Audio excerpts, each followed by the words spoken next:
Macho John Madden Juanito is my apodo. My new nickname in Mexico means Johnny, which is a favorite childhood name. I'm in Acamal, Mexico, which is my new home. I have a little house here that I'm renting. I just put up two funny videos about why life is better in Mexico, and folks who are disgusted with the U.S. at this point ought to move here. Two funny ones, including iguanas, which I love, and what I call parking liberation, because you can park 6 feet away from the curb and have no problems with it. But I just came up with 14 serious reasons for moving to Mexico.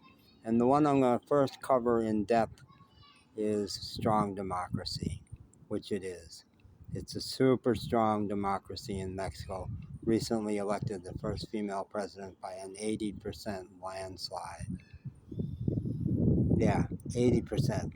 I think it's probably true that the U.S., obviously, a huge proportion of people in the U.S. are not ready for a woman president.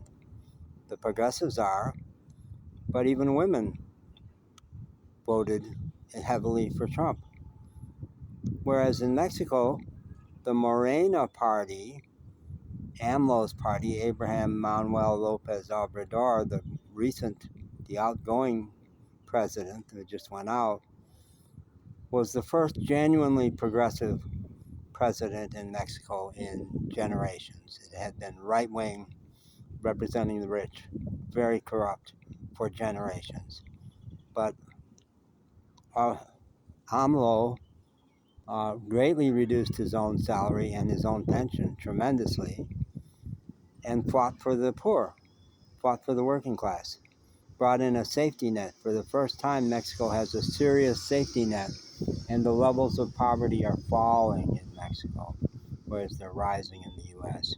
In Mexico, the party of the rich, the Republicans, somehow that flim-flam snake oil salesman Trump convinced working class that he was for them, and he's not. It's so obvious that all the evidence is there that he's a puppet of the rich.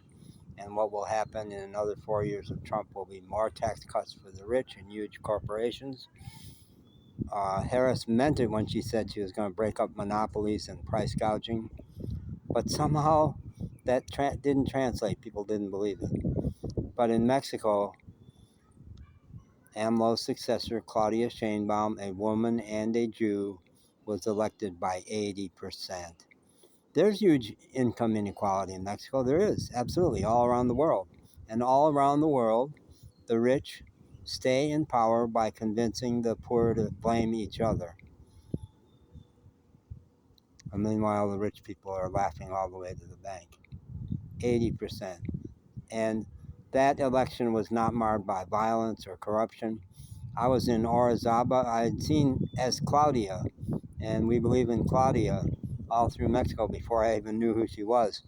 But in Orizaba in April, I took part in a Morena parade, all the people from AMLO's party, hundreds of them marching through downtown Orizaba. There was not one heckler. No. There were certainly people along. Orizaba is apparently a very heavily Morena city, but there had to be people along the route who disagreed. They were respectful. Nobody yelled, nobody threw anything. No.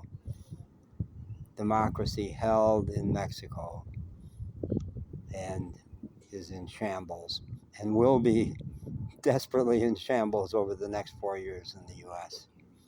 So I'll double back and talk about other things like how happy the children are in Mexico, how much better male-female relationships are in Mexico, how beautiful the people are in general in Mexico.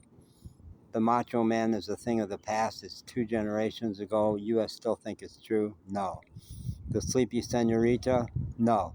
No, that's a thing of the past. Women are strong, really strong, and getting stronger all the time and really valued by the government. All kinds of initiatives for women. It's a genuinely spiritual society, which includes the Pentecostals are on the rise because they're so alive, but very much includes native spirituality. Mexico is the most Christian country in the world that would never call itself a Christian country because native spirituality is so revered in Mexico these days. Infrastructure improvements like crazy right near me. The only big noise pollution in Acapulco is they're improving the roads here, so that gets a little noisy. But there are trucks all day long, except for Sundays, taking gravel up into the jungle for the new Maya train, high-speed rail, connecting the Yucatan with the rest of Mexico. High-speed rail all through Mexico, bus, cheap bus service, and really, really good bus service. Public transportation is incredible. And lots and lots of people in Mexico don't bother to own cars. Just don't own cars because they don't need them. I could go on and on and on and on about why it's better in Mexico, and I will in other videos, but I'm not going to make this a 20-minute video. Okay, and birds, and lots of space. Look at this, how quiet this is on the edge of Acapulco. Beautiful terrain. I live in one of the most beautiful places on earth, the Yucatan Peninsula, the Riviera Maya. I swim in the beautiful, pure, clear Caribbean Sea almost every day. Yeah, folks, I hate to say leave America, but if you don't want to endure another 4 years of Trump, please consider Mexico. And I didn't even say it's way safer than the U.S. because there are no guns. Along the cartel routes on the West Coast, yeah, it's dangerous, but that's American created. Who's buying the fentanyl? And the Republicans like to say the Mexicans are smuggling in guns. Who makes those guns? U.S. They're not made in Mexico. No. And the U.S. gun manufacturers support the cartel by selling them all the automatic rifles and everything. Yeah. Most of the social problems in Mexico are created by the U.S. It's true. True. American money, American need for drugs. Yeah. I said I'd stop. I'm going to stop. Bye. Happy day.